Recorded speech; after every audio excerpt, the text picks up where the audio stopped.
सत श्री अकाल जी, नमस्ते, अस्सलाम, एंड कैचिंग वालेकुम सलाम।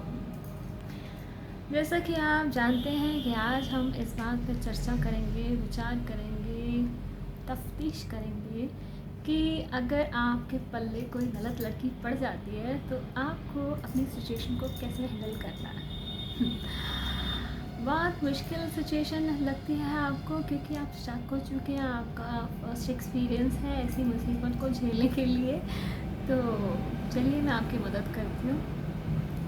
सबसे पहले हमें अलग अलग सिचुएशंस के हिसाब से बात करते हैं कि सपोज़ कि अभी आपकी लाइफ में एंट्री हुई है, मतलब आपकी मैरिज नहीं हुई है, सिर्फ आपको रॉन्ग पर्सन मिल गया है, ठीक है, being a lady, being a girl. तो आपने अपना बचाव कैसे करना है? सपोज़ आपकी मैरिज हो चुकी है तो आपको कैसे बचाव करना है?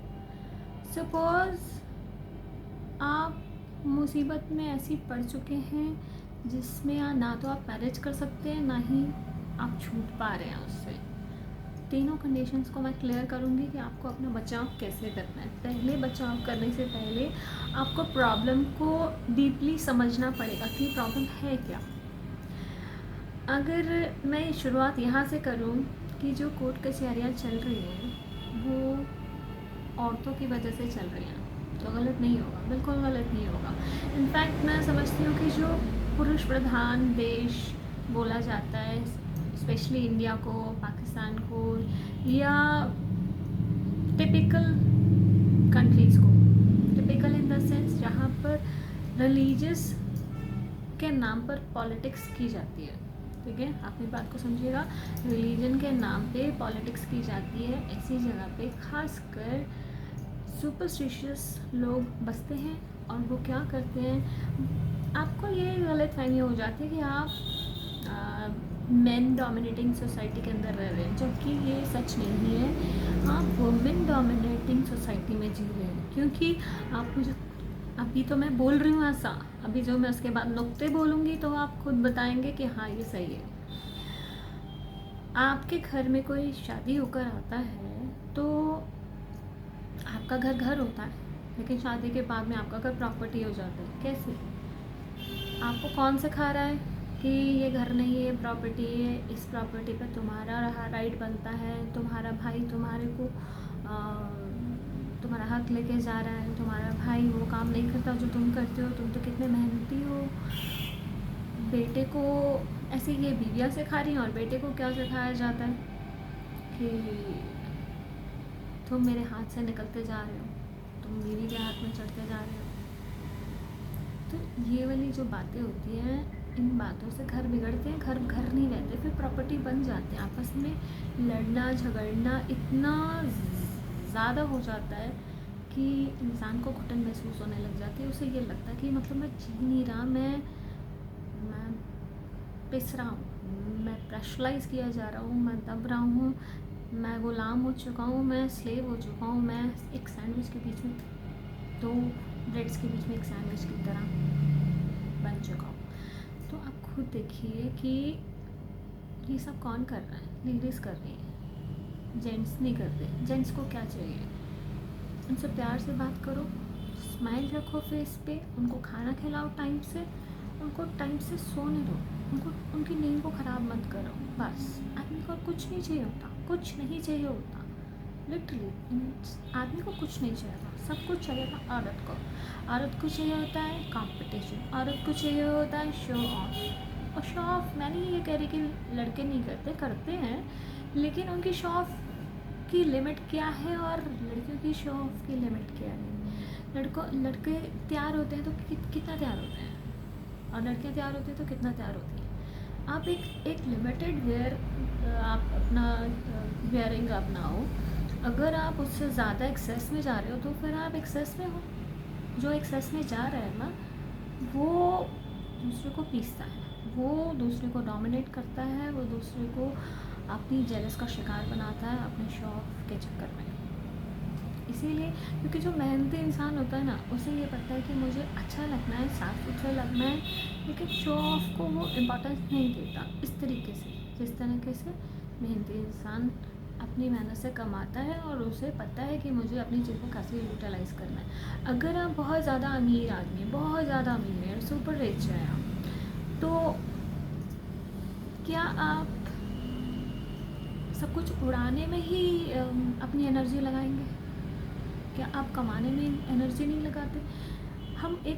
अगर हम गरीब इंसान हैं तो हम सोचते हैं कि अमीर आदमी के पास इतना पैसा कहाँ से आता है, उसके पास जो लाइफ है वो मेरे पास क्यों नहीं है। लेकिन आपको अपनी लाइफ का स्ट्रगल दिख रहा है, जो रिच आदमी है उसकी लाइफ का स्ट्रगल जाकर देखो ज़रा, वो ठीक से सोता भी है कि नहीं, वो नींद की गोलियाँ खाता है, वो किस तरीके के डिसीज़ पाल रहा है अपने अंदर, उसको कितने बड़े बड़े टेंशन है। आपके पास 50,000 आपके बैंक में है और 50,000 में से कोई 40,000 निकाल कर ले जाए, उड़ा ले, या 50 के 50 ही उड़ा ले, तो आपको तकलीफ़ होती है।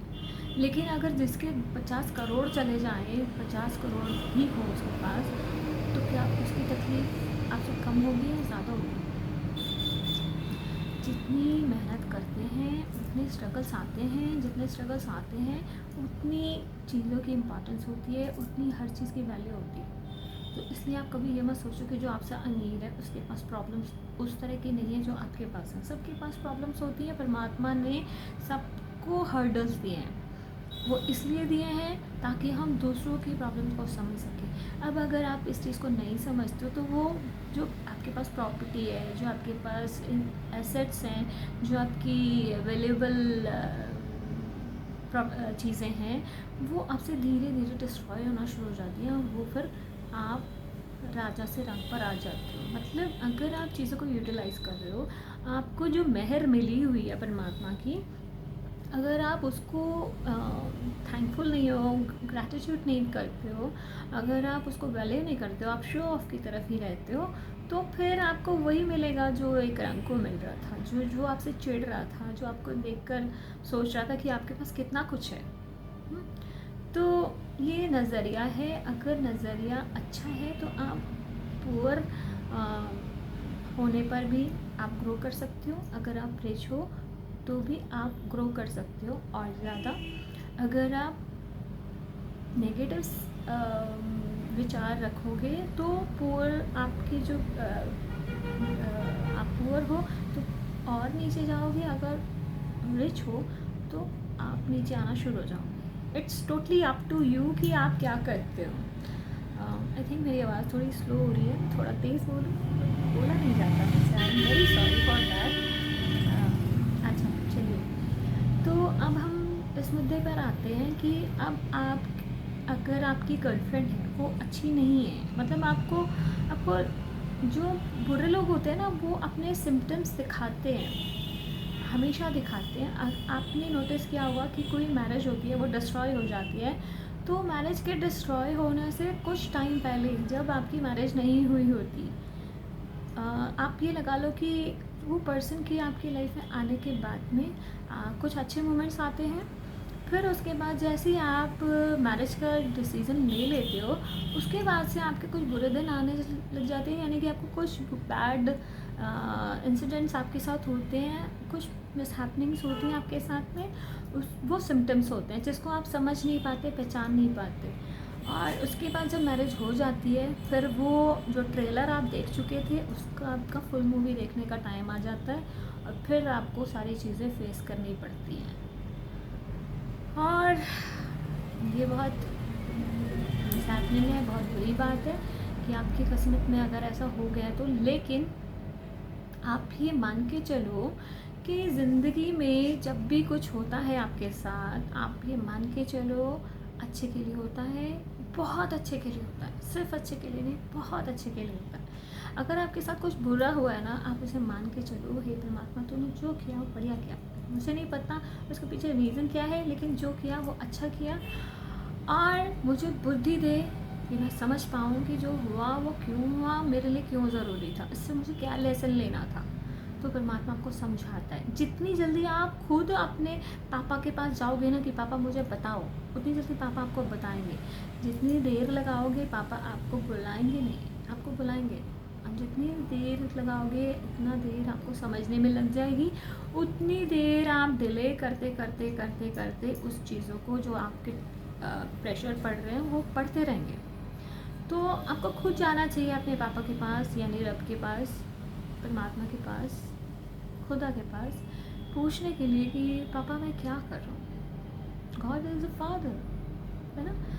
तो उसके बाद में आपको, मैंने एक चीज़ आपको पहले भी बताई थी मेरी पुरानी वीडियोस में, आप देखेंगे तो, कि आप जब बहुत ऐसी सिचुएशंस में स्टक हो जाते हैं कि आपको समझ नहीं आता कि आपके साथ क्या हो रहा है, कौन आपके साथ क्या कर रहा है। आपको ये पता लग रहा है कि आपके साथ कुछ गलत हो रहा है, लेकिन क्या गलत हो रहा है आपको वो नहीं समझ आता। तो उसके लिए क्या करना है, अपने आप को नॉवल समझ लो, अपनी स्टोरी को। आपकी स्टोरी नॉवल है, आप उसका एक किरदार हैं, और आप ये देखो इस किरदार के साथ क्या हो रहा है, क्या हो रहा है, क्या नहीं हो रहा है, किससे क्या बात कर रहा है, उससे क्या कोई बात कर रहा है। जब आप ऐसे करोगे तो आपके इमोशंस जो है वहाँ से हट जाएंगे, डिटैच हो जाओगे आप वहाँ से। डिटैच होने के बाद में आपका जो दिमाग है वो काम करेगा, क्योंकि आप एक नॉवल पढ़ रहे हो, आप एक रीडर हो। तो रीडर ये देखता है कि इस कैरेक्टर के साथ इसने ये कहा, इसने ये कहा, ये इसको उल्लू बना रहा है, ये इससे उल्लू बन रहा है, just because of heart relation, emotions, है ना। तो इस तरीके से आप अपनी चीज़ों को समझ सकते हो कि आपके साथ कौन बंदा क्या बिहेव कर रहा है। अब आ जाओ कि एक शादी में आदमी इतना बुरा नहीं होता जितना औरत बुरी होती है, यानी कि औरत ही औरत की दुश्मन होती है। अगर एक गृहस्थी नहीं बसी है तो आप, मैंने तो कोर्ट कचहरियों में भी यही देखा है कि हस्बैंड वाइफ में इतना डिस्प्यूट होता ही नहीं होते। हस्बैंड और वाइफ को क्या होता है, अगर मैं थोड़ा सा डीप में चली जाऊँ तो एक रूम में जो रिक्वायरमेंट होती है उसको फुलफ़िल करना, अगर वो फुलफ़िल हो जाती है तो उनकी प्रॉब्लम्स होती ही नहीं है, सब सॉल्व हो जाती हैं। आपने देखा होगा जब हम पुरानी मूवीज़ अगर देखें, बहुत पुरानी मूवीज़ जो होती हैं, सन मैं नहीं बोल सकती हूँ, 80s की कह लो या 70s की कह लो, पता नहीं, जो भी 90s नहीं 80s की। तो उनमें आप क्या देखते हैं कि हस्बैंड वाइफ लड़ते हैं और लड़ाई झगड़ा कुछ चलता है, उनके अंदर कुछ मिसअंडरस्टैंडिंग होती है, लेकिन फिर जब दो पंछी ऐसे गले लगते या चोंच मिलाते हुए गिर जाते हैं, तो उसके बाद ये दिखा दिया जाता है कि अब उनके अंदर ना क्वेश्चन आंसर ख़त्म हो चुके हैं और वो उनका पैचअप हो चुका है। तो पैचअप हो चुका है तो उसके बाद कोई नेगेटिव सवाल ही नहीं रह जाता उनके बीच में, मतलब सारी प्रॉब्लम सॉल्व। इसका मतलब ये है कि अब वो कंजुगल राइट्स को उन्होंने ले लिया है, एक्सेप्ट कर लिया है और उसका बेनिफिट वो ले रहे हैं। तो उसके बाद में उनके पास कोई क्वेश्चन और आंसर नहीं रह जाता। अगर ऐसा हो जाता है तो फिर कोई भी प्रॉब्लम उनके बीच में नहीं आ सकती, लेकिन आती है। उसका रीज़न ये है कि वो अपने कान कच्चे रखते हैं। अगर आप अपने बेडरूम की बातें रूम से बाहर लेकर जाते हो और रूम से बाहर जाने के बाद में वो आपके रिश्तेदारों में जाती है, फिर रिश्तेदारों से समाज में जाती है, आपकी सोसाइटी में जाती है, फिर उसके बाद में आपके मंदिर गुरुद्वारे मस्जिदों तक चली जाती है, फिर उसके बाद में वो कोर्ट्स तक चली जाती है। तो it is totally up to you कि आपने अपने आप को अपने पार्टनर से कैसे डील करना है। हो सकता है कि आपका पार्टनर गलत हो सकता है कि आपकी मदर गलत हो, क्योंकि मैं बॉयज़ से बात कर रही हूँ इस बारे में। तो हो सकता है कि आपकी पार्टनर गलत हो सकता है कि आपकी मदर गलत हो। अब यहाँ पे सवाल ये उठता है कि मेरी मम्मी तो बहुत अच्छी है, मेरी मम्मी ने तो मुझे शुरू से पाल कर रखा है इतना प्यार से, तो मैं उन पर शक कैसे कर सकता हूँ। तो very it's a kind request to you कि जब दो लोग लड़ते हैं ना तो उसमें अच्छा बुरा आपको देखना पड़ता है। ऐसा ज़रूरी नहीं है कि मदर्स अच्छी हो। मदर्स पे शक करना बहुत ज़्यादा मुश्किल होता है, बहुत ज़्यादा। I understand that, I totally understand that. लेकिन एक मदर जब लड़ती है ना तो वो माँ नहीं होती, वो सास होती है। जो सास होती है, सास और बहू का रिश्ता ऐसा रिश्ता है जिस पर शक करना जायज़ है, बहुत जायज़ है, करना ही पड़ता है। तब ऐसे में आपको दोनों पे नज़र रखनी पड़ेगी। अगर आप चाहते हो कि आपका घर बर्बाद ना हो, अगर आप चाहते हो कि आपका घर बर्बाद ना हो, तो इनिशिएटिव आप ही को लेना पड़ेगा। ना लड़की ले सकती है, ना आपकी वाइफ ले सकती है, ना आपकी मदर ले सकती है, क्योंकि अगर वो ले रही हैं तो फिर तभी आपका चूमड़ में फंसे हुए हो, आपका बुरा हाल हुआ पड़ा है ना। उन लोगों की देखो, अगर इतने बड़े बड़े डिसीजंस उनके ऊपर आपने डाल रखे हैं तभी आपका ये हाल हो रखा है, तो आप अपने हाथ में कमान लो। तो आपको क्या करना है, दोनों को ऑब्जर्व करना है। पहले तो आप अपनी पास्ट लाइफ देखो कि आपका जो मैरिज नहीं हुई थी तो आपकी अपब्रिंगिंग कैसे हुई है, कौन डोमिनेटिंग है, कौन डोमिनेटिंग नहीं है, कौन अपनी बात को मनवाने के लिए क्या ड्रामे कर सकता है, क्या बहाने कर सकता है, क्या झूठ बोल सकता है, आप ये देखो। फिर उसके बाद में जो आपकी पार्टनर आई है, वो उसके आने से पहले तो जो सिचुएशन नहीं थी वो क्रिएट हो रही है, उसमें ज़िम्मेवार वो है या आपकी मदर है। दोनों देखो, दोनों पे नज़र रखो, दोनों को मौका दो अपनी बात कहने का। किसी से झगड़ा करने की ज़रूरत नहीं है, किसी को डांटने की ज़रूरत नहीं है, किसी को एक्सप्लॉइट करने की ज़रूरत नहीं है। आप भी इतने मत ऐसे मत बनो कि दोनों के साथ बुरे हो जाओ, लेकिन किसी की इंसल्ट मत करने दो। अब इसमें क्या करना होता है, आपको नहीं पता अभी कि कौन गलत है। देखो, आपकी मैरिज हो गई, फर्स्ट डे से कुछ ड्रामे शुरू हो गए, आपकी वाइफ कुछ शिकायत करती है, आपकी मदर कुछ शिकायत करती है, आपकी वाइफ आपको किस तरीके से बात करती है आप नोटिस करो। वो डायरेक्ट बात करती है या इनडायरेक्ट बात करती है। अगर डायरेक्ट बात करती है तो वो डायरेक्ट क्यों कर रही है, उसमें इतना जिगरा कहाँ से आ रहा है अपनी मम्मी की शिकायत करने का। आपकी मम्मी ने आपको पाल पोस के बड़ा करा और वो आपको डायरेक्टली आपकी मम्मी के बारे में बातें बोल रही हो और आप सुन रहे हो। That is your loose point, that is your loose point. अपनी बीवी को कभी भी ये मत शो करो कि तुम मेरी मम्मी की बुराइयाँ करोगे और मैं सुनता रहूँगा, कभी भी नहीं करना चाहिए। ऐसा अगर आप करते हो ना तो आपसे बदतमीज़, आपसे बेवकूफ़, आपसे निकम्मा, आपसे सेल्फिश, आपसे लालची कोई नहीं। ये सब अगर आदमी पिसता है तो अपनी लालचों की वजह से पिसता है, ये पक्की बात है। जितने भी घर बर्बाद होते हैं वो औरतों की चालाकियों से और आदमियों की लालचों की वजह से होती है। औरत के पास जो है वो हस्बैंड को देना या ना देना, उसके लिए उसको एक्सप्लॉइट करना उसका स्टाइल होता है। तो वहाँ पर आदमी को समझना चाहिए ना कि उसे क्या चाहिए, क्या नहीं चाहिए। क्या आप इतने भूखे हो कि अगर आपकी वाइफ आपको अपने आप को सर्व नहीं करेगी तो आप मर जाओगे? मतलब उसके लिए आप अपनी बहन, अपनी मम्मी, अपनी चाची, अपनी ताई, अपने रिश्तेदार सबको काट दोगे? कर रहे हो, आप यही कर रहे हो अगर आपका घर बर्बाद हो रहा है तो। और अगर नहीं कर रहे हो तो आपको ये समझना पड़ेगा कि अब ऐसी खतरनाक लड़की जो आपके फैमिली के खिलाफ आते ही जहर घोलना शुरू कर रही है, उसे रोकना कैसे है? बहुत सी ऐसी लड़कियां होती हैं जो डरती नहीं है, मतलब बहुत सी इन द सेंस जो गलत होती हैं वो नहीं डरती हैं, और वो बहुत है, वो कम नहीं है, वो बहुत है। तो ऐसी लड़कियां जब डरती नहीं हैं तो उनसे बचने के लिए आपको करना क्या है, आप अपने आप को अलर्ट रखो, आप डिटेक्टिव बनो। आप दो लोगों के बीच में जब भी कोई डील होती है, सपोज़ आपने मुझे कोई डील के लिए प्रपोजल दिया, मैंने उसे एक्सेप्ट कर लिया या मैंने उसे एक्सेप्ट नहीं किया, जैसे कॉन्ट्रैक्ट होता है ना, दो लोगों के बीच में कॉन्ट्रैक्ट होता है। सपोज़ मैं शू पॉलिश करती हूँ, ठीक है, मैं शू पॉलिश करती हूँ और मैंने अपना शू स्टैंड के ऊपर उसको आपके पैर के पास में रख दिया और आपकी तरफ देखा और सिर्फ इशारे से बोला कि आप करा लो शू पॉलिश। तो आपने पैर उसके ऊपर रख दिया शू स्टैंड के ऊपर, तो मैंने शू पॉलिश करना शुरू कर दिया। अब ये क्या था, ये कॉन्ट्रैक्ट हो गया। मैंने कुछ नहीं बोला, आपने कुछ नहीं बोला, मैंने सिर्फ आपके आगे अपना स्टैंड कर दिया, अपने स्टैंड के ऊपर पैर रख दिया और मैंने शू पॉलिश करना शुरू कर दिया। अब आपको मुझे पे करना पड़ेगा क्योंकि मैंने आपको जो सर्विस दी थी वो एक कॉन्ट्रैक्ट के तहत थी।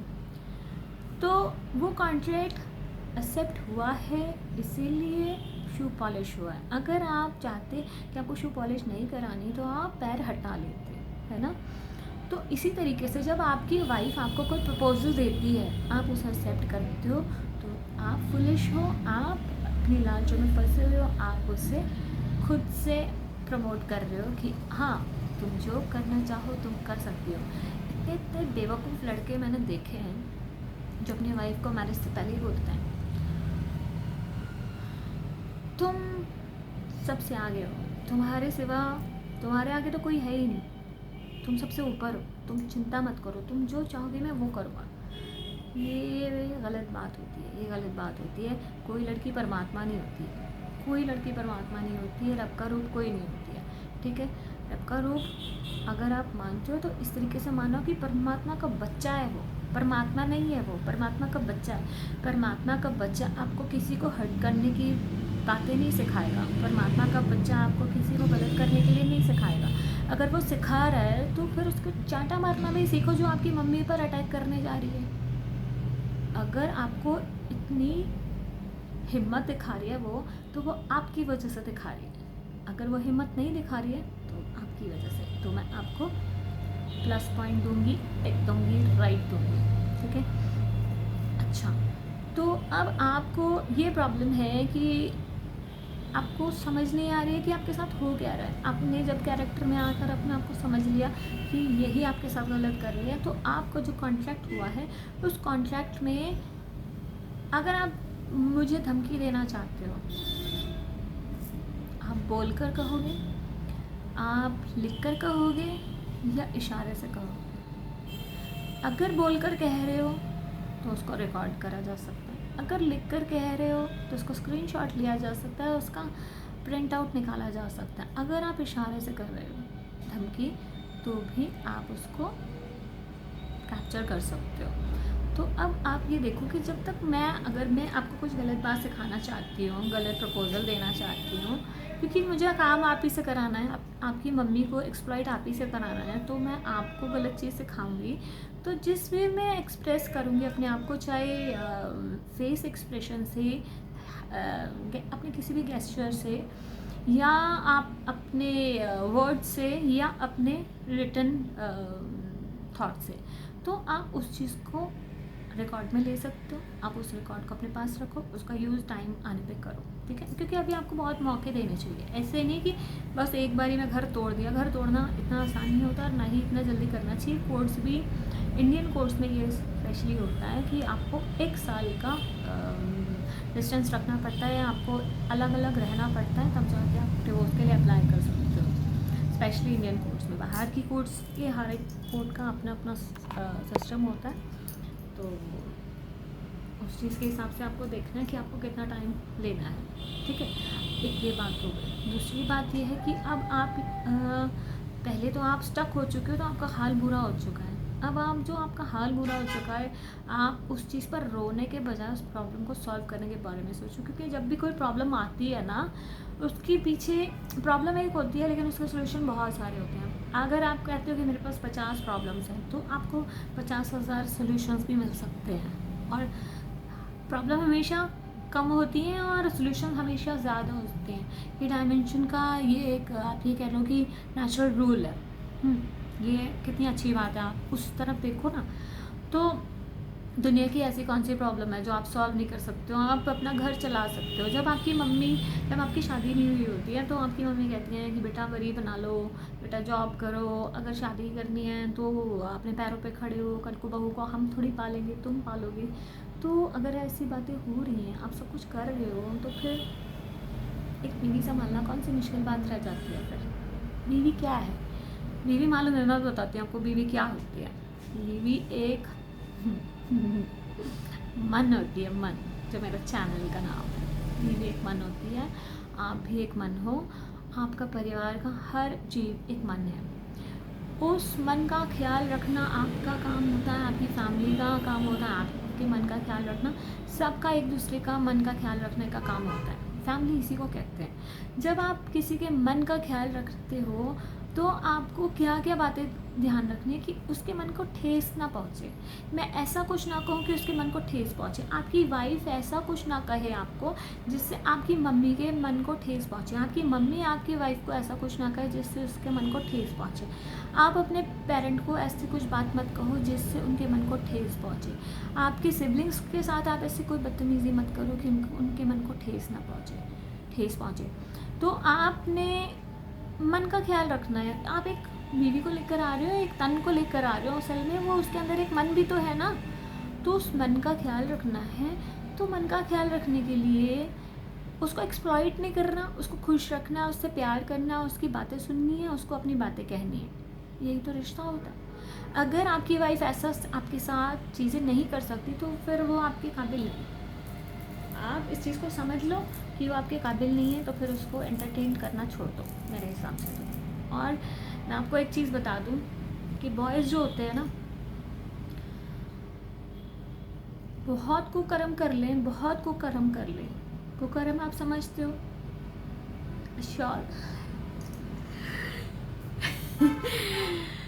मैं गालियाँ देना नहीं चाहती थी ना ही मुझे, लेकिन मुझे ये एक आती थी, मैंने सीखी थी कहीं से, तो और मुझे ठीक से इसका मीनिंग नहीं पता, सॉरी टू से, आज तक नहीं पता। लेकिन सीख लिया मैंने। तो जो कमेंट में मत डालना प्लीज़, मुझे नहीं सीखनी है। मत डालना, मुझे नहीं सीखनी है। तो जो आप गंदी बातें सीख के आते हो, पॉइंट से हट गई।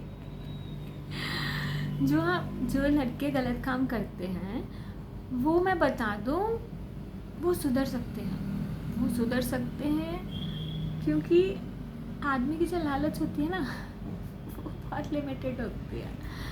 आदमी को क्या लालच होती है? फिज़िकल रिलेशन की लालच होती है, और ब्यूटी की लालच होती है, पैसों की लालच होती है, और इज़्ज़त की भी लालच होती है, प्यार की भी लालच होती है,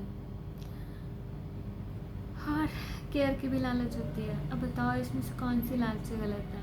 कोई भी लालच गलत नहीं है। ये सारी लालचें जो हैं वो उसकी वाइफ पूरी कर सकती है, और ये लालचें गलत नहीं है, बिल्कुल गलत नहीं है। लेकिन जो औरतों की लालचें होती है ना, माय गुडनेस, मैं उसकी तरफ जाऊँ तो मैं तो डर जाऊँ। मतलब उस चैप्टर को छेड़ना मतलब कीचड़ में हाथ डालना।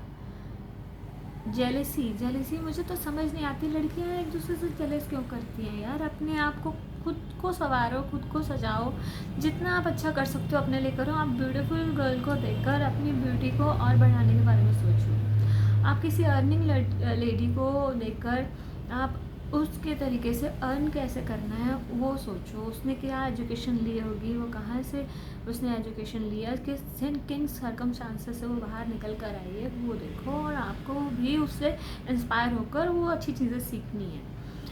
आप जिस चीज़ से अट्रैक्ट होते हो उस चीज़ को अपने अंदर लो और उस चीज़ को अपने अंदर ग्रो करो, ठीक है? आप समझ लो कि आपने एक पौधा देखा या आप अपने एक फूल देखा, अब फूल का बीज ले लो उसमें से और बीज अपने अंदर डाल लो, तो आप भी वही फूल बन जाओगे। तो आपको फूल बनना है तो आपको बदतमीजियाँ करने की क्या ज़रूरत है?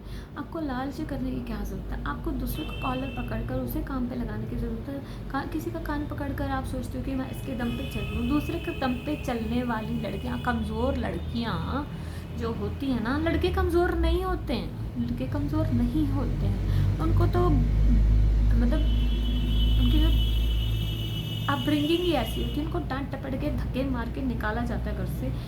अंग्रेज़ लोग क्या करते हैं, 14 साल के बच्चों को धक्का मार देते हैं कि तुम कमाओ अपने आप से। लेकिन लड़कियों के साथ में मैं मानती हूँ कि लड़कियाँ भी अर्निंग हैं, और अब तो सारी लड़कियाँ अर्निंग होती जा रही हैं। इवन कि असम की अगर हम बागों में चले जाएं तो वहाँ पे लेडीज़ ही अपने चाय के बागानों को पूरा संभाल रही हैं, उनके हस्बैंड कुछ करे ना करे, वो सेल्फ स्टैंड है। लेकिन ये बिल्कुल फैक्ट है कि अगर लड़कियां जॉब नहीं भी करें ना तो घर चल जाता है, लेकिन लड़के अगर काम ना करें तो घर नहीं चलता। इनफैक्ट अगर लड़के घर बैठ जाएं, बच्चा संभालें और बीवियां घर के बाहर काम करने चली जाएं तो सोसाइटी उसको छोड़ती ही नहीं, दुखी कर देती है। चाहे उनकी सर्कमस्टांसेस के अकॉर्डिंग ठीक है वो, तब भी सोसाइटी उन्हें नहीं छोड़ती। लेकिन अगर लड़की घर बैठी है ना, सोसाइटी उसे कुछ नहीं कहती है। ये आप मानते हो, ये आप जानते हो, ये फैक्ट है। तो लड़कियां ही ऐसा करती हैं कि उनको ही आराम परस्ती चाहिए। उन्हीं के ये डायलॉग्स होते हैं कि अब मेरी शादी हो गया, मैं तो कुछ काम नहीं करूँगी, मेरे को तो वेला बैठना है, एंजॉय करना है लाइफ को। ये लड़कियों के डायलॉग्स होते हैं और ये ऐसा ही करती हैं। वो किसको बोलती हैं? जिसको उसने तपाना है, जलाना है, चिढ़ाना है। और उसको नहीं बोलती हैं जिससे उसे काम लेना है, जिसके दम पे वो ये सब बोल रही है। उससे ये बोलेगी कि मैं तो काम कर कर के ही इस घर को चला रही हूँ और मेरी मेहनत को कोई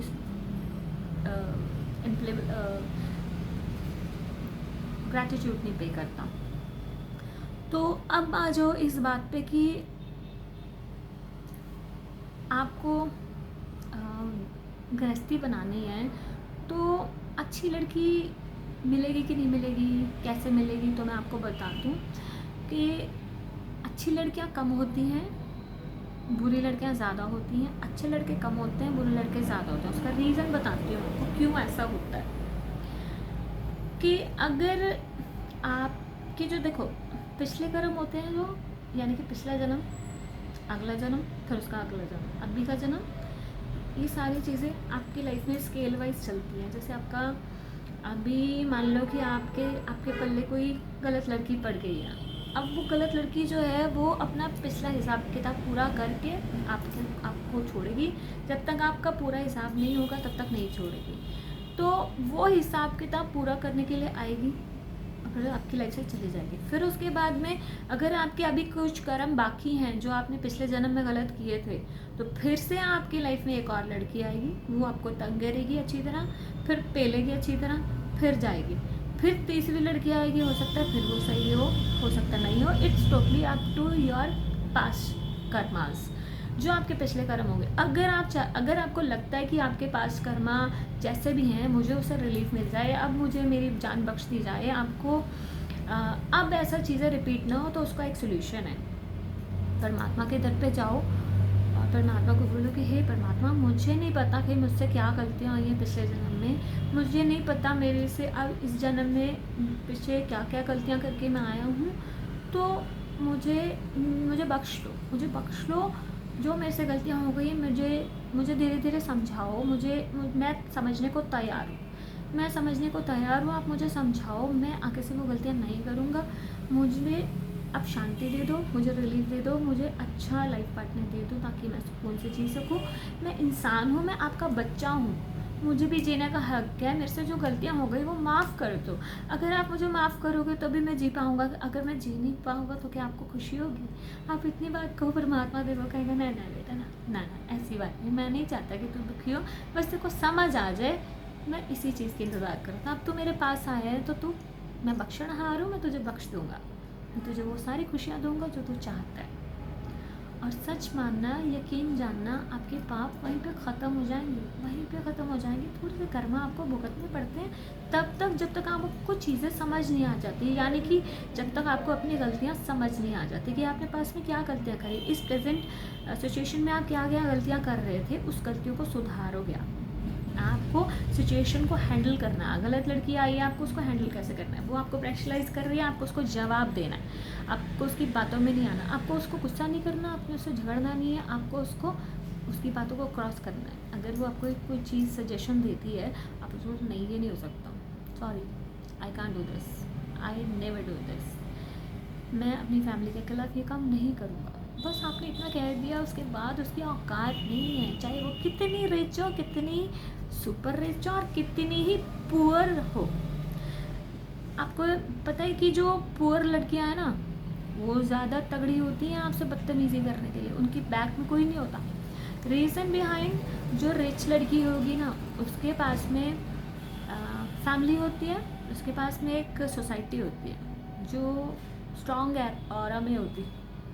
लेकिन जो पुअर लड़की होगी ना, वो ज़्यादातर ऐसी होती हैं जिनकी बैकग्राउंड कुछ नहीं भी होएगी ना, तब भी वो आपके साथ इतना स्ट्रांगली आपके साथ बदतमीज़ी करेंगी, इतना मिसबिहेव करेंगी आपके साथ, क्योंकि उनके पास इज्जत नहीं होती।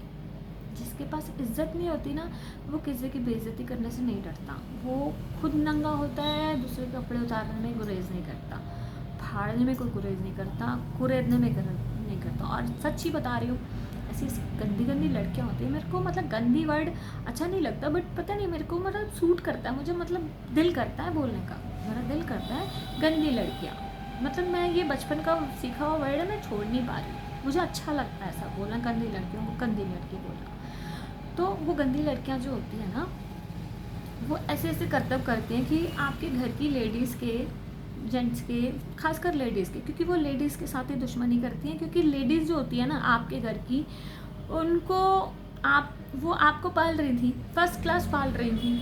अब पाल रही थी तो आपको उन्होंने कभी ऐसा तंग नहीं किया, ऐसा टॉर्चर नहीं दिया कि आपको लगे कि मेरी लाइफ हेल हो गई। ठीक है, आपको किसी तरीके से भी पाला हो सकता है आपको बहुत दबा के रखा हो सकता है आपके साथ कुछ भी चीज़ें ऐसी हो जो आपको लगता है कि मेरी मम्मी तो सारा दिन बोलती रहती हैं, मेरी मम्मी तो ऑर्डर चलाती हैं, आपको बहुत सारी शिकायतें हो सकती हैं। लेकिन इसका मतलब ये नहीं कि आपकी मम्मी आपकी दुश्मन है। इसका मतलब ये है कि उनका एक पर्टिकुलर नेचर है, वो आपको अपने कंट्रोल में रखकर आपको अच्छे रास्ते रखना चाहती हैं। आप ये सोचो ना, आपको पाल रही थी, आप खुश थे, आपकी लाइफ में रिलीफ था, ये सच है। तो इस चीज़ को समझो, आपके पेरेंट आपके दुश्मन नहीं हैं। जब आपकी लाइफ में एक नया पार्टनर आ गया, उसने आपकी लाइफ को हेल्प बनाया, तो आप ये क्यों नहीं समझ रहे कि ये नई सिचुएशन में आपके साथ ऐसा हो रहा है। मैं ये नहीं कह रही हूँ कि आप जज कर लो, आप जज मत करो, आप चीज़ों को खुद से चेक करो, आप खुद से एनालाइज करो कि कौन क्या है। दो लोगों में किस तरीके से क्लैशेस हो रहे हैं, आपकी वाइफ और आपकी मदर। जो वाइफ्स होती हैं क्या क्या ड्रामे कर लेती हैं। वैसे तो मैं मदर के बारे में एक बाद में बोलती हूँ, पहले मैं वाइफ को लूँगी, बताऊँगी वाइफ मदर की इनसिक्योरिटी भी। वाइफ क्या करती है जो गलत होती है, वो आपके घर के लेडीज़ के कपड़े काट देंगी, ऐसा करती है लेडीज़। अब इसमें बात तो कुछ नहीं है, बात छोटी सी है, बात बड़ी है। अब कपड़ा किस रेंज का है ये भी मैटर करता है, और आप कमा कर लाते हो, एक कपड़ा आप लेकर आते हो, मतलब आप 20 कपड़े लाए, 20 में से एक अगर ख़राब हो जाता है तो आप सोचते हो कोई बात नहीं यार, झगड़ो मत, मैं दूसरा ला दूँगा, क्योंकि आपको झगड़ा सुलझाना है। तो आप ये कह देते हो, वहाँ से झगड़ा सुलझना नहीं है, वहाँ पे चीज़ों को इग्नोर कर दिया गया है, और जो गलत कर रहा है उसको प्रमोट कर दिया गया, करो, और प्रमोशन दे दी मैंने तुम्हें अपने बदतमीजियों को बढ़ाने की, करो, ये हो गया और कुछ नहीं हुआ। फिर उसके बाद में घर में पेस्ट है, क्रीम्स हैं, ऑयल है, पाउडर है, जो चीज़ें हैं वो बॉटल्स खाली कर दी जाती हैं, एम्प्टी। अब लेडीज़ का क्या होता है, वो जब घर को संभालती हैं ना, तो उनको घर की एक एक चीज़ का पता होता है कि पत्ता भी अगर हिल जाए ना तो उन्हें मालूम होता है, क्योंकि वो केयर करती हैं। लेडीज़ ही केयर करती हैं, इतने जेंट्स नहीं कर पाते हैं। तो लेडीज़ ज़्यादा केयर करती हैं तो उनको ज़्यादा पता चलती है। अब बाहर से आई लड़की अगर ये बदतमीज़ियाँ करेगी तो सबसे ज़्यादा प्रॉब्लम किसको होगी, लेडीज़ को, यानी कि आपकी मदर को, आपकी सिस्टर को, या आपकी मासी को, या आपकी चाची को, या आपकी ताई को। उनको दिक्कत होगी क्योंकि उनको दिख रहा है उनको सब गलत हुआ है, उनके घर में कुछ नुकसान हुआ है। देखो, खर्चा करना और नुकसान करना दोनों अलग अलग चीज़ें। खर्चे बर्दाश्त किए जा सकते हैं, नुकसान बर्दाश्त नहीं किए जा सकते। हम खाना बनाते हैं किचन में, हमारे से मटर गिर जाता है या स्वीट कॉर्न गिर जाता है ना, तो हमको लगता है खा ले चुपचाप से, कहीं कोई ना देखे तो। ये ऐसा होता है, मैं तो करती हूँ। मेरा तो मतलब मुझे तकलीफ़ होती है कि दाना गिरा क्यों, मैं उसको धो के फटाफट खा लेती हूँ। मतलब मेरे से नहीं होता उसको वेस्ट करना। वो अलग बात है कि खाना जो बच जाता है, हम वो कहाँ करना है, उसको कैसे किसको देना है, वो हमें पता होती है, हम वेस्ट नहीं करते। मतलब चाहे वो उसे कीड़े खाएंगे, चाहे उसे बिल्ली खाएगी, चाहे उसे चूहे खाएंगे, चाहे उसे कुत्ते खाएंगे, चाहे उसे कबूतर खाएंगे, कौन खाएगा, वो उसका सिस्टम परमात्मा ने सेट रखा होता है। कोई भी चीज़ वेस्ट नहीं होती है। लेकिन आपके लिए चीज़ आई थी, आपने पैसे खर्चे थे और आप उस चीज़ को यूज़ नहीं कर सकते, तो वो नुकसान है, वो नुकसान है। उसे जरना आसान नहीं होता जो मेहनत से कमाता है। अब माँ को तकलीफ़ होती है कि मेरे बेटे की मेहनत बर्बाद हो गई, या मेरी मेहनत बर्बाद हो गई, मेरे हस्बैंड की मेहनत बर्बाद हो गई, या मेरे बच्चे की मेहनत बर्बाद हो गई। आप उस मेहनत के ऊपर आप बार बार बर्बादियाँ करते हो, तो कोई कितना टाइम आपको जरेगा। फिर आखिर में वो इतना आपको तंग करेंगी सासू माँ को कि सासू माँ आखिर बोल पड़ेगी, कितने दिन चुप रहेगी, या सिस्टर कितने दिन चुप रहेगी। तो उकसाने के लिए, घर में कलेश करने के लिए, या हस्बैंड को ये दिखाने के लिए कि तुम्हारी मम्मी मुझे तंग करती हैं, वो हमारे सुख में सुखी नहीं है, इस तरीके से बदमाशियाँ करती हैं। अगर जैसे मान लो कि आप ग्रीन टी पीते हो, अब ग्रीन टी पीने के लिए आपने जीरे को भून कर रखा हुआ है। अब स्मार्ट सी जो बहू आ रही है वो उसके अंदर लाल मिर्चें डाल देती है, अब वो जो ग्रीन टी बनेगी उसके अंदर रेड चिल्ली आएगी। तो अब रेड चिल्ली वाली आप चाय पियोगे, एक बार पियोगे, 2 बार पी जाओगे, कितनी बार पी लोगे? बदतमीजियाँ आप कितना टाइम बर्दाश्त करो? आखिर आप शिकायत करोगे। शिकायत करेंगे तो आपको बुरा लगेगा, आपको लगेगा कि ये मैं घर में जब भी आता हूँ मेरे साथ ये होता है, मतलब यहाँ तो लड़ाई झगड़ा चलता है। अब वाइफ और सिस्टर आपको वो नहीं दे सकती जो आपकी वाइफ देती है, इसलिए आपने वाइफ का कहना मानना है। तो ये आप लालची हो ना। अगर आप ये सोचो कि मुझे जिन्होंने पालकर बड़ा किया है वो मेरे साथ पहले ऐसे नहीं थे, अभी कैसे हो सकते हैं? क्या उनको मेरी खुशी रास नहीं आ रही है?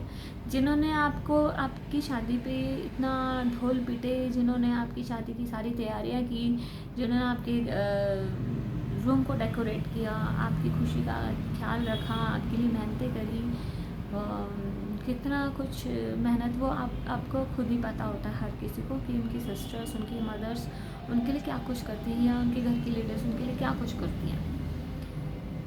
अगर लेडीज़ आपको खुशी ना देना तो आपको पता ही ना लगे कि शादी हो रही है तो कोई खुशी का मौका है, आपने वो सारा एंजॉय किया है, फिर आप उनको बुरा कैसे कह लेते हो? आप कहते हो इसलिए कहते हो क्योंकि आपको लालच है कि आपकी बीवी आपसे रूठ ना जाए, आपको वो सुख नहीं देगी जो आपको चाहिए। ऐसा सुख आपको महसूस ही नहीं होगा, क्योंकि वो सुख है ही नहीं, वो झूठ है। झूठ कभी भी सुख नहीं देता, कभी नहीं देता। आप जो मर्जी कर लो, अय्याशी अय्याशी होती है, प्यार प्यार होता है। अय्याशी और प्यार के बीच में बहुत फ़र्क होता है। अय्याशी जो है ना आपके शरीर के साथ में ख़त्म हो जाएगी, लेकिन प्यार जो है वो आपकी आत्मा के साथ अगले जन्म तक भी आपके साथ जाएगा, और वो आपके हर दुख सुख में आपके साथ रहेगा। तो आपको ये समझना पड़ेगा कि आपका प्यार कौन है, आपकी मम्मी या आपकी बीवी। अगर आपकी मम्मी ने आपको पैदा करके इतना बड़ा करा है, तो जो आज आप हो, जो बने हो, वो अपनी मम्मी की वजह से बने हो, तो फिर आप उनको कैसे इग्नोर कर सकते हो? अब मैं दूसरी बात मम्मियों की बात कर लूँ नेगेटिव पॉइंट में, तो मम्मियाँ अगर गलत करती हैं तो वो क्यों करती हैं? उनको एक इनसिक्योरिटी होती है, उनको ये इनसिक्योरिटी होती है कि मेरा बेटा मेरे हाथ में ही नहीं रहेगा, बहू का हाथ में चला जाएगा, वो बहू की बातें सुनेगा और वो उसी की बातें मानेगा। मेरी बहू बहुत सुंदर है, इंटेलिजेंट है, पढ़ी लिखी है, पैसे वाले है, अब चाहिए तो आपको ऐसी ही बहू। लेकिन यही सारी आपका इनसिक्योरिटी की रीजंस है। अब आप लड़का होने के नाते आपको ये चीज़ समझनी है कि आप अपनी मम्मी को ये समझाओ कि आप मेरी मम्मी हो, घर की बड़ी हो, आप घर की बड़ी ही रहोगी, आपसे ऊपर मैं किसी को जगह नहीं दूंगा, ठीक है? ये आप उनको भरोसा दिलाओ। उधर आप अपनी वाइफ को ये इंस्ट्रक्शन दे दो कि देखो मेरी मम्मी की जो जगह है वो मम्मी की रहेगी, जो तुम्हारी जगह वो तुम्हारी रहेगी। अपनी मम्मी को भी ये बताना है कि जो वाइफ की जगह वो वाइफ की रहेगी। हालांकि इतना उनको बताने की ज़रूरत नहीं होती, वो अंडरस्टूड है वहाँ, लेकिन एक बारी मुँह से बोलना ज़रूरी होता है। फिर अपनी वाइफ को अच्छे से समझाओ, शादी से पहले ही समझा दो कि मेरी मम्मी की जगह कोई नहीं ले सकता, जो हमारे घर का बड़ा है वो बड़े ही रहेंगे, जो छोटे हैं वो छोटे रहेंगे, हम छोटे हैं हम छोटे रहेंगे, हमको ऑर्डर में चलना है। अगर आप कोई चीज़ चाहते हो मुझसे या मेरी फैमिली से, तो आप हमको कन्विंस करने के लिए आप अपनी बात रख सकते हो, आपकी बात की सुनवाई होएगी, आपको अप्रिशिएट भी किया जाएगा अगर आप सही हो, आपके साथ कुछ भी गलत नहीं किया जाएगा। आप उसे ये समझाओ। अगर आप उसे ये तसल्ली दे देते हो तो वो भी सेट हो जाएगी। अगर वो सेट नहीं होती है तो वो आपके काबिल नहीं है, उसे बाहर कर दो अपनी लाइफ से, बिल्कुल बाहर कर दो, चाहे शादी हुई है चाहे शादी नहीं हुई है। टू बी वेरी क्लियर, अगर आप इतनी समझदारी रख लेते हो ना, अगर आप इतनी समझदारी रख लेते हो कि सैंडविच बनने के बजाय दोनों को अपनी अपनी जगह बता दो कि आपकी जगह मैं किसी को लेने नहीं दूंगा और आपकी जगह सेफ है, आप टेंशन मत लो, आपको कोई भी डराएगा नहीं, कोई धमकाएगा नहीं, आपको कुछ गलत नहीं करेगा, मैं आपके साथ हूँ, ठीक है? तो आप दोनों जगह से पिसोगे नहीं, दोनों को कंट्रोल में कर लोगे। मतलब आदमी का काम होता है घर को चलाना, कंट्रोलिंग पावर आदमी को रखनी है। और फिर से एक बारी मैं एक शब्द मैं फिर से बोलूँगी, 1 minute, I am very sorry, मुझे पहले ही सुननी रख लेनी चाहिए थी क्योंकि मुझे पता तो था मेरे से शब्द कुछ ना कुछ आएगा। कुंबे बद्दे जल रहे, जल बिन कुम ना होए, कुंभे बदते चल रहे, जल बिन कुंभ न होए, ज्ञान के बदले हो रहे, गुर बिन ज्ञान न होए। मतलब ये है कि जो आदमी है वो कुंभ है, और जो घड़ा है, और जो औरत है वो जल है। ये मैं बाद एक वीडियो में पहले भी कह चुकी हूँ, लेकिन आज का जो टॉपिक है वो बहुत ज़्यादा ज़बरदस्त है, तो इसलिए मुझे कहना ज़रूरी था। ठीक है, वीडियो हो चुकी है 45 मिनट्स की, लेकिन मेरा टॉपिक इतना लेंदी है कि वो अभी कंप्लीट नहीं हो रहा। मुझे फटाफट से कंप्लीट करना है। मुझे परवाह नहीं करनी है ये कितना लंबा हो जाए, 1 घंटे की हो जाए तो हो जाए। मुझे अपना पॉइंट्स जो मुझे कवर करना है, क्योंकि वो करना ही करना है। हालांकि ये टॉपिक ऐसा है कि इन फ्यूचर भी हम इस पर बात करते रहेंगे, लेकिन अभी जो मेरे पॉइंट्स हैं वो आपको ब्रीफ जो मुझे देना ज़रूरी है मैं वो दूँगी।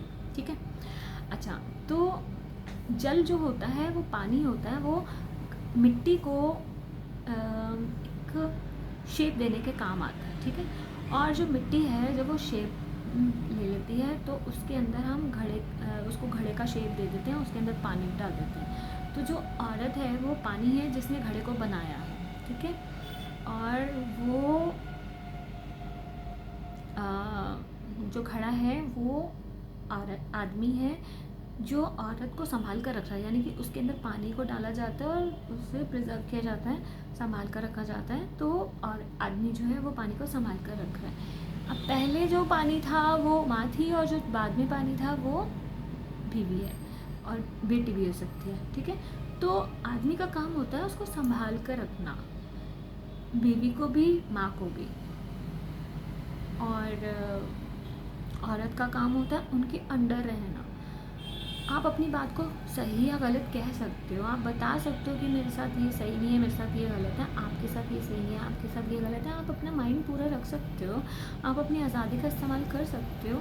लेकिन अगर आप अपने हस्बैंड की इज़्ज़त नहीं करते तो बाहर भी उसकी कोई इज़्ज़त नहीं करेगा, और अगर उसकी इज़्ज़त नहीं करेगा तो आपकी वैल्यू ख़त्म है। आप अपनी वैल्यू मत समझो इसमें, आपकी मैरिज भी डिस्ट्रॉय है फिर। ठीक है, लेकिन अगर आप अपने हस्बैंड की वैल्यू करते हो, उसे रिस्पेक्ट करते हो, उसको समझते हो, उसके मन का ख्याल रखते हो, तो आपकी मैरिज सफल है, और आपकी मैरिज को कोई डिस्ट्रॉय नहीं कर सकता, कोई भी नहीं कर सकता। आप यकीन जानो, ये मैं लेडीज़ को कह रही हूँ। ठीक है, अच्छा, अब एक और मैं आपको एक चीज़ कहना चाहती हूँ। वैसे मैं एक बारी मैं अपनी डायरी देख रही थी, क्योंकि मैंने उसमें कुछ पॉइंट्स लिखे थे, कुछ रह ना जाए, और मैं नहीं चाहती हूँ कुछ रह जाए। वैसे तो रह ही जाएगा क्योंकि बहुत लंबा था और मैं नहीं पढ़ा जाएगा। चलो, नहीं, मैं नहीं देख पाऊँगी। एक आपको कथा सुनाते हो। एक बार एक ना धन्ना भगत थे, मतलब मैं धन्ना भगत की कथा सुना रही हूँ। गुरु ग्रंथ साहिब जी में उनका शब्द है आता है उनका। जैसे हिंदूज़ में आरती होती है, ऐसे ही धन्ना भगत ने आरता किया है। उसको गुरु साहब ने, हमारे गुरु साहब ने इतनी इम्पोर्टेंस दी है कि गुरु ग्रंथ साहिब जी में उनके शब्द को विराजमान किया है। इसका मतलब कि गुरु ग्रंथ साहिब जी में जिन संतों को, जिन पैगंबरों को लिया गया है, वो हैं जो परमात्मा की बात करते हैं, जो परमात्मा की ऐसी बात करते हैं जिसमें कोई दोहराई नहीं हो सकती है। जो वो कह रहे हैं वो फैक्ट है, और वो ओमनी प्रेजेंट के बारे में, वो सिर्फ ओमनी प्रेजेंट के बारे में। तो मतलब कोई दुनियावी बात नहीं है, वो सच की बात है। तो धन्ना भगत की स्टोरी में ये था कि वो एक जट थे, जट इन द सेंस कि जो जैसे किसान होते हैं उस तरीके से। तो उनको ना एक पंडित को वो देखते थे, पंडित जी को। वो क्या करते थे, मूर्तियों की पूजा करते थे और उनका लालन पालन करते थे, उनको मतलब सजाते थे और उनका भोग लगाते थे, खाना वगैरह जो भी होता था। तो धन्ना भगत उनको देखते हैं तो वो बोलते हैं कि मुझे भी ऐसा करना है, मुझे भी आपके जैसे मूर्तियों को मतलब पूजा करनी है। तो उन्होंने कहा कि ये तुम्हारे लिए नहीं है, ये तुम इस लायक नहीं हो, तुम्हें इसके लिए ब्राह्मण जन्म लेना पड़ेगा, वो तुम्हारे हक में नहीं है, तुम नहीं कर सकती। तो अब वो बात उनको समझ नहीं आ रही है। अब वो फिर उन्होंने सोचा कि ये तो बड़े ज़िद्दी हैं धन्ना जी। तो उन्होंने क्या किया कि एक पत्थर की कोई टुकड़ा लिया और पकड़ा दिया, ये कह के कि ये तुम्हारे माधो हैं, इनको पूजो। क्योंकि वो मूर्तियाँ देना नहीं चाहते थे, उनको लगता था कि बेर भी हो जाएगी, और उस बंदे को टालना भी था जो ज़िद पे आया हुआ है, तो उन्हें दे दिया। अब भगत जी ने क्या किया, धन्ना भगत जी ने, कि उनसे रोज़ बोलना कि खाना खाओ, आप खाओगे तो मैं खाऊंगा, आप खाओगे तो मैं खाऊंगा। क्योंकि उनके दिमाग में ये था, उन्होंने क्या सीखा था कि पंडित जी भोग लगा रहे हैं और वो भोग उनको लगता है, यानी कि वो खाते हैं, उनके दिमाग में यही है। अब ये नहीं पता कि वो भोग किसी में बांट दिया जाएगा, ये कोई पंडित जी खुद खा लेंगे थोड़ी देर बाद में, क्योंकि वो तो उनके सामने की चीज़ नहीं थी। तो भगत धन्ना जी जो है ना, वो ऐसे प्रे करने लगे उस मतलब पत्थर से, स्टोन से। तो परमात्मा तो देख रहे हैं ना कि मेरा बच्चा क्या कर रहा है, क्योंकि परमात्मा के लिए कोई शूद्र नहीं है, कोई ब्राह्मण नहीं है, कोई कुछ नहीं है ना, तो वो सारी चीज़ें हैं। तो परमात्मा ने कहा कि भाई ये तो भूखा मतलब तड़प रहा है, तो उन्होंने उनकी भावना को समझते हुए उनको दर्शन दिए। क्योंकि परमात्मा जो है ना,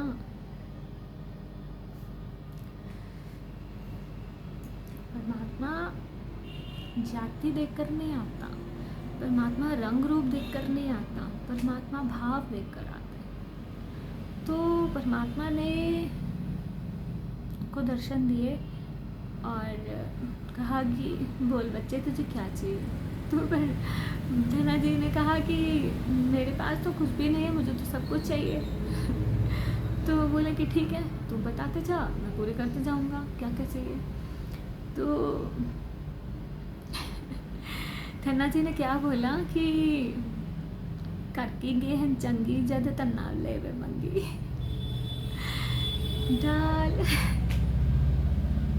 दाल सीधा मांगो कियो, हमरा खुशी करे न जियो। मैं इसको गा के सुना दूँ।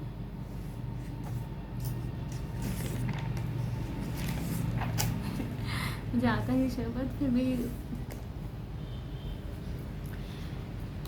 गोपाल तेरा आरता, गोपाल तेरा आरता,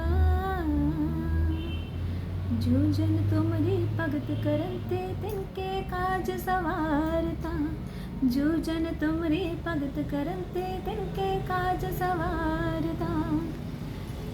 गोपाल तेरा आरता, गोपाल तेरा आरता, दाल सीधा मांगो कियो, हमरा खुशी करे नित जियो, दाल सीधा मांगो कियो, हमरा खुशी करे नित जियो। करके गेहन चंगी जग तन्ना लेवे मंगी, करके गेहन चंगी जग तन्ना लेवे मंगी। पनिया छाड़ने का अनाज मंगो सब सीखा, पनिया छाड़ने का अनाज मंगो सब सीखा। गौ पैस मांगो लावेरी, कतार जंतुरी चंगेरी, गौ पैस मांगो लावेरी, कतार जंतुरी चंगेरी। करके गेहन चंगी जद तन्ना लेवे मंगी, करके गेहन चंगी जद तन्ना लेवे मंगी। गोपाल तेरा आरता, गोपाल तेरा आरता। अब इसमें क्या था कि गोपाल जी ने क्या मांगा, धन्ना भगत जी ने, कि मुझे मैं इसमें से पढ़ के अपनी डायरी में से पढ़ के सुनाती हूँ, क्योंकि मैं थोड़ा कंफ्यूज हो जाती हूँ यहाँ से। जो जन तुमरी भगत करते तिनके काज सवारता, जो जन तुमरी भगत करते हैं, जो जन तुम्हारी भक्ति करते हैं, तिनके काज सवारता, हे परमात्मा तो उनके काज संवारता है। एक बात उन्होंने जो कही। फिर दूसरी बात कही, दाल सीधा मांगो खियो, हमरा खुशी करे न दीजियो। मेरे को दाल भी चाहिए सीधा, यानी राशन भी चाहिए, मांगो खियो, घी भी मांगता हूँ, मुझे घी भी देसी चाहिए, रिफाइंड नहीं चाहिए, ठीक है। और हमरा खुशी करे न दीजियो, मेरे को हर तरीके की खुशी चाहिए अपनी ज़िंदगी में। पनिया छाड़न नीका, अनाज मंगो सादे सीका, मतलब हर चीज़ देखो, मतलब एक एक चीज़ आप समझ लो कि आप रिच होना चाह रहे हो, आप रिच होना चाह रहे हो, परमात्मा से ही मांग रहे हो, कोई बुरी बात नहीं है, कोई बुरी बात नहीं है। मेहनत भी आप मांग सकते हो, भक्ति भी मांग सकते हो, सब कुछ मांगो, सब कुछ मांगो। तो अनाज भी बढ़िया किस्म का चाहिए। गौ भैंस मांगो लावेरी, एक तारजन तुरी चंगेरी, मुझे घर के अंदर एक भैंस भी चाहिए जिसका दूध मैं निकाल कर बेच सकूं और अपने घर में भी दूध का इस्तेमाल कर सकूं। तो अगर आप मुझे भैंस दोगे तो मैं उसे पालूंगा भी, तो मेहनत करूंगा उस पर, है ना। गौ भैंस मंगो लावेरी, एक तारजन तुरी चंगेरी, मतलब पूरी, मतलब बढ़िया किस्म की हर चीज़ चाहिए बंदे को। फिर आगे क्या कह रहे, कर की गहन चंगी जो तन्ना लेवे मंगी। अब मतलब कर की गहन कौन होती है, बीवी। बीवी अगर अच्छी होगी तभी तो उसकी ज़िंदगी में खुशी होगी। अब अगर आपके घर में सब कुछ और बीवी चिड़चिड़ करती है तो आपकी ज़िंदगी में कहाँ से आएगा। तो वो कहते हैं बीवी भी चाहिए और बीवी अच्छी भी होनी चाहिए। तो ये धन्ना भगत जी ने ये उनसे डिमांड करी थी और परमात्मा ने तथास्तु किया था, जो उन्होंने मांगा उनको मिला था। परमात्मा के दर पे सब कुछ मिलता है, आप मांगने वाले बनो, परमात्मा सब कुछ देता है। तो अच्छा, अब क्या रह जाता है, अब आप ये रह जाता है कि अब आपको वो ये नहीं समझ आ रही कि अच्छी लड़की कैसे मिलेगी और कहाँ मिलेगी। तो मैं आपको बताती हूँ कि जो जैसा होता है ना वो वैसी ही संगत को ढूंढता है। वो जैसे मैंने एक बार ही बोला था कि जैसे एक बच्चा होता है, वो मतलब उसने पैदा होना है एक आत्मा ने, तो वो आपको ढूंढेगा, अच्छे माँ बाप को ढूंढेगा, तो वो आपके पास आ जाएगा, है ना। तो ऐसे ही आपको अच्छी लड़की कहाँ मिलेगी, आपके जैसे अच्छे विचार हैं, आप वैसे ही अच्छी संगत में आप जाओगे तो उसके भी अच्छे विचार होंगे, तो वो भी उस संगत में आएगी, तो वो आपको वहीं मिल जाएगी, ठीक है। और इसके लिए एक मैं आपको मेरे नाना जी का शेर सुनाती हूँ। शेर यह है कि कुनद हमामजींस बाहमजींस परवाज, कुनद हमामजींस बाहमजींस परवाज, कबूतर बा कबूतर बाज बाज। आप जैसे हो आपको वैसी संगत, आप वैसी संगत में जाओगे। अगर आप कबूतर हो, डर जाते हो अपने ऊपर मुसीबत आने पे कि परमात्मा देखेगा, वो करेगा, मुझे नहीं पता, मुझसे कुछ नहीं हो रहा, तो आप कबूतर हो और आप कबूतरी ही ढूंढोगे। जो कहते हैं ना love birds, I don't like love birds, specially मैं कबूतरों को बिल्कुल पसंद नहीं करती, क्योंकि वो गुटरगू जो करते हैं ना, वो नेगेटिविटी फैलाते हैं। उससे आपकी जो आप खुद महसूस करके देखना, जो आवाज़ होती है ना वो आपको अंदर, क्योंकि वो कायर होते हैं, उनकी आवाज़ होती है ना वो कायरता की तरफ होती है। तो आप आवाज़ को महसूस करके देखना, वो अंदर की तरफ लेके जाएगी और आपको घुटन महसूस करा देगी। आप एक बार महसूस करके देखना, आपको पता चल जाएगा। लेकिन जो कबूतर बा कबूतर बाज बा बाज, अगर आप बाज हो ना, तो आपको अपनी ज़िंदगी का निशाना पता होता है कि आपको क्या करना है इस ज़िंदगी में, आप क्या करने आए हो। तो आपको आपके जैसा साथी तभी मिलेगा जब आप खुद अपनी लियाकत को समझोगे, अपनी लियाकत को पहचानोगे, अपने लक्ष्य को पहचानोगे, तो आपको भी लक्ष्य को पहचानने वाली लड़की मिल जाएगी। फिर आप एक दूसरे को सुधार सकते हो, एक दूसरे को संभाल सकते हो। गलत बंदे के साथ जाकर आप उससे हैंडल कर सकते हो और उसे दफ़ा कर सकते हो, लेकिन सही बंदे के साथ में आप अच्छा मैच बना सकते हो, अपनी केयर कर सकते हो, उससे केयर ले सकते हो, बॉन्ड बन सकता है वहाँ पे। और क्या रह गया, और कोई क्वेश्चन रह गया किसी का तो मुझे बता देना, कोई इनसिक्योरिटी हो तो। और जो गलत होते हैं ना उनके लिए मैं एक शेर और कह देती हूँ, वो भी मेरे नाना जी का सिखाया हुआ है। वो कुछ ऐसा है कि पहले मैं मीनिंग बता देती हूँ। मीनिंग ये है कि जो काम सही नहीं है उसे छोड़ दो, वहीं छोड़ दो, ड्रॉप कर दो। अपने टाइम को वेस्ट मत करो, आगे बढ़ो।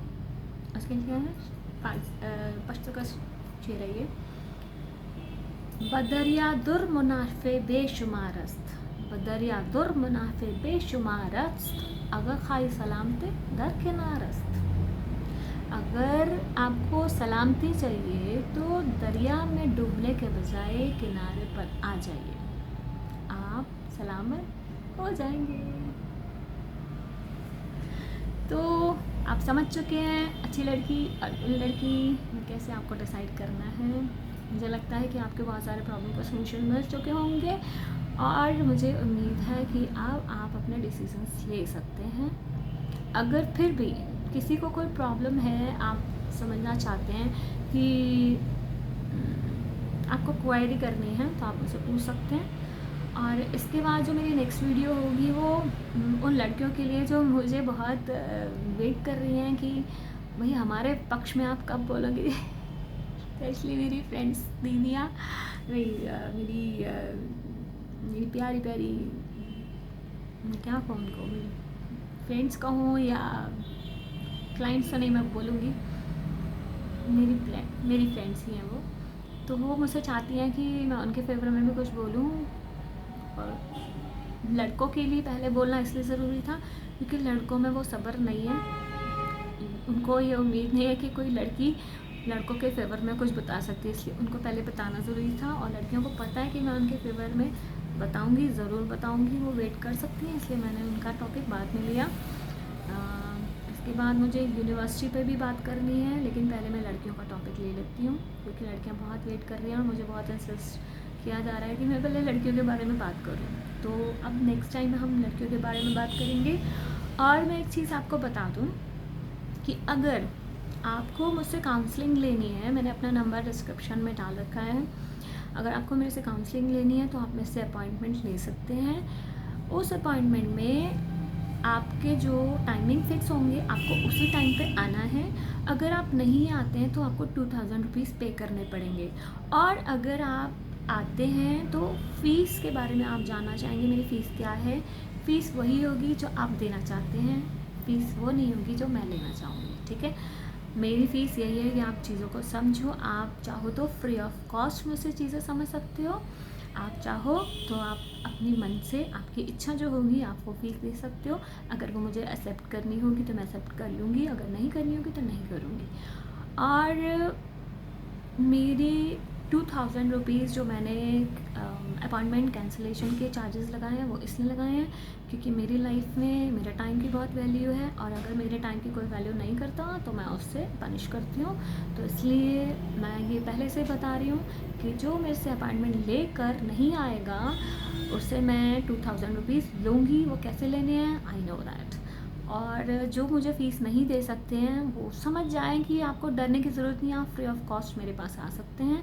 आप मुझे कॉल करके मेरा एड्रेस में से पूछ सकते हैं, मैं आपको लोकेशन सेंड कर दूँगी, ठीक है।